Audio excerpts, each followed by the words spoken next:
Welcome to my YouTube channel. I'm Bibian Boton. Ayan guys, good morning sa inyong lahat. At salamat sa mga nanonood sa aking mga video. Salamat sa sumusuporta sa akin. Thank you guys. Nagluluto po ako ng almusal ng aking mahal na amo. Saging lang po. Ngayon ay January 5, 2024. Naway gabayan tayo lagi ng ating mahal na Panginoon.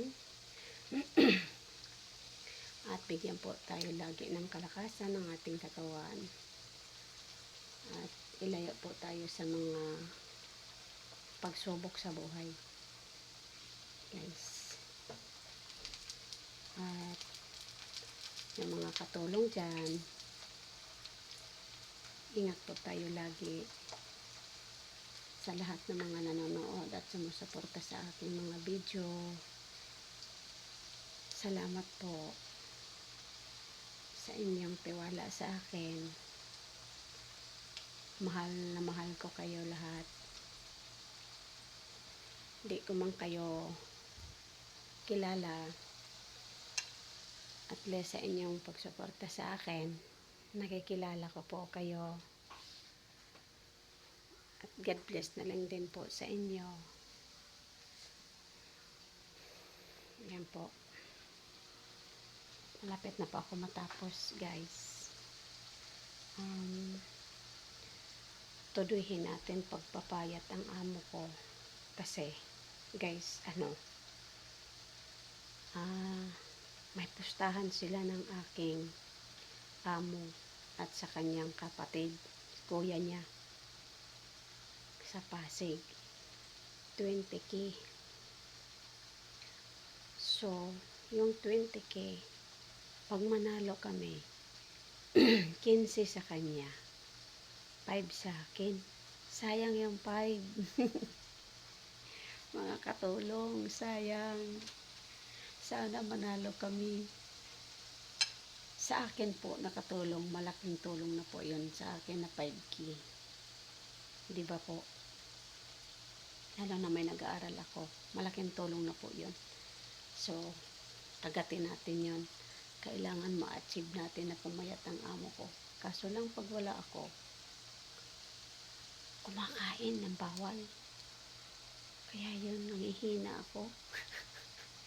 Hindi ko makukuha yung 5K.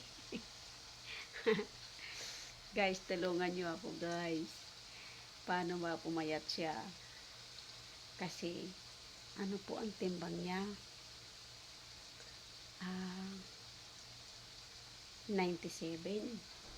O, gusto niya habulin ang timbang ko. Ay, ang timbang ko 50 lang. 50.9. Di magaan. 47 ang mawawala sa kanya. Buyag. Malaki siya. Makahabol kaya siya sa timbang ko. Pero kaya yon, basta tawag dito, kung gugustuhin siguro niya. Kasi gusto ko talaga umayat din siya kasi mag-a-abroad yun, mga punta sa ibang bansa ng 2 days at 2 weeks. 2 weeks. Punta siya sa opisina nila sa ibang bansa. Magre-report siya doon. Kaya kailangan, gusto kong pumayat siya. At saka, excuse me po, para makahanap siya ng apam.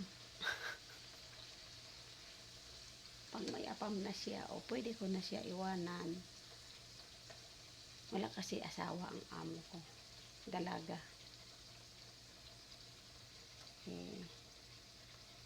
Naaawa po ako pag iwan ko siya.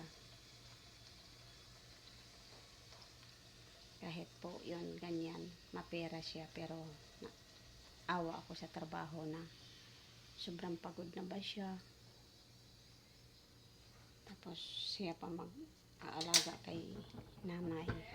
Po. po. Bye-bye po. God bless.